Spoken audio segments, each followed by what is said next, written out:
Hello friends, welcome to this deep cosmic exploration of July 2025. This isn't just about astrology, this is about understanding the deeper currents shaping our relationships, leadership, safety, and innovation. What happens in the skies now is a message, perhaps even a warning. Let's begin. As of July 2025, Mars and Ketu, two fiery and karmically intense planets, are transiting together in Leo, a zodiac ruled by the sun. Leo represents authority, confidence, leadership, creativity, and the performance of self. Mars is the planet of action, war, and physical drive. Ketu is more mystical.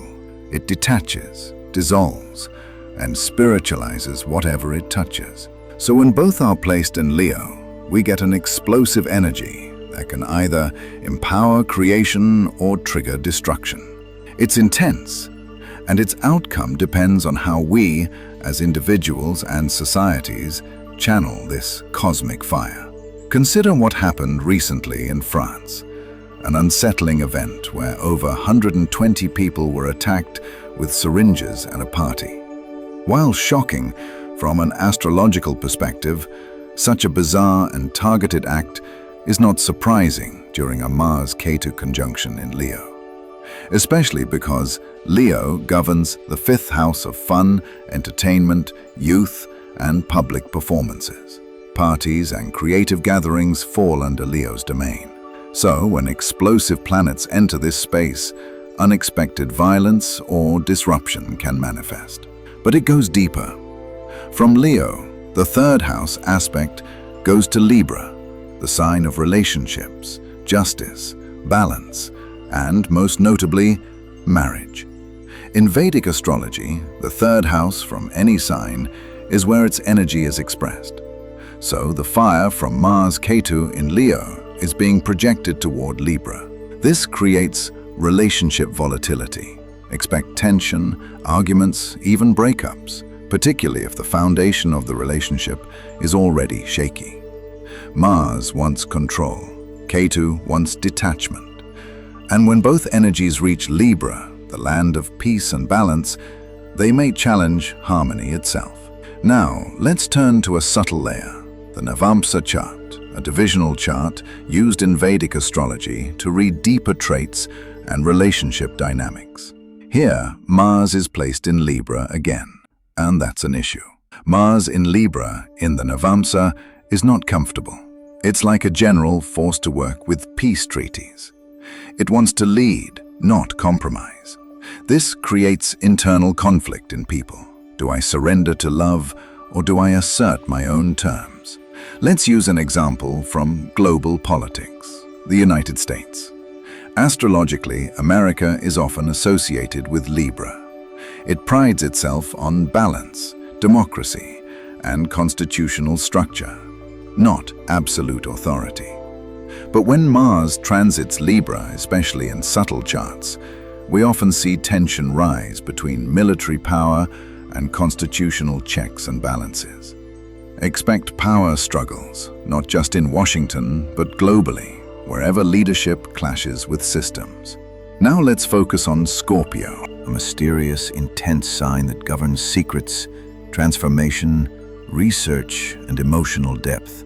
Scorpio is currently receiving two powerful aspects, the fourth aspect from Mars and the seventh from Venus. What does this mean?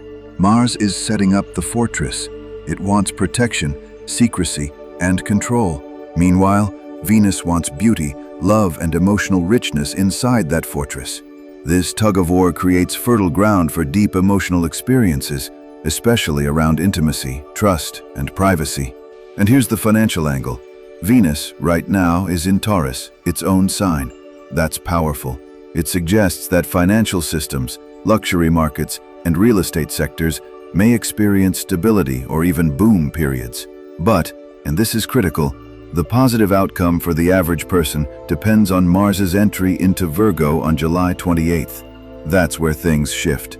Virgo is a practical earth sign. It's about details, discipline, and service. Mars doesn't love being here. It's restricted. It can't fight with swords. It must perform surgery. So the energy becomes surgical, sharp, precise, and intense. But there's more. In the Navamsa chart, Saturn is also in Virgo. So as Mars enters Virgo in the transit chart, it aligns with Saturn in the divisional chart. This is karmic.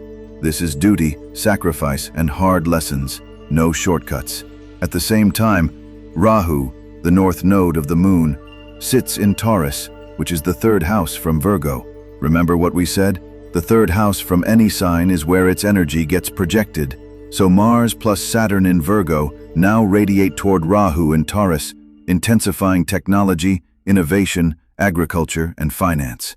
Expect pressure in sectors like automobile and aviation, military-industrial complexes, tech startups and AI labs, construction and infrastructure development. And yes, events like airplane failures or manufacturing scandals, think Boeing could return. But also, expect breakthroughs, electric vehicle launches, AI system upgrades, and bold new designs in architecture and engineering. If you're a student or professional in engineering, defense tech, architecture, or medical sciences, this month could define your next 5 years. Be ready. Commit fully. You may feel overworked, but this is legacy work. On a personal level, especially for people with Venus or Saturn in Scorpio in their natal chart, prepare for sudden emotional shifts. This could be a surprise proposal, the return of someone significant from your past, a deep new emotional or sexual bond.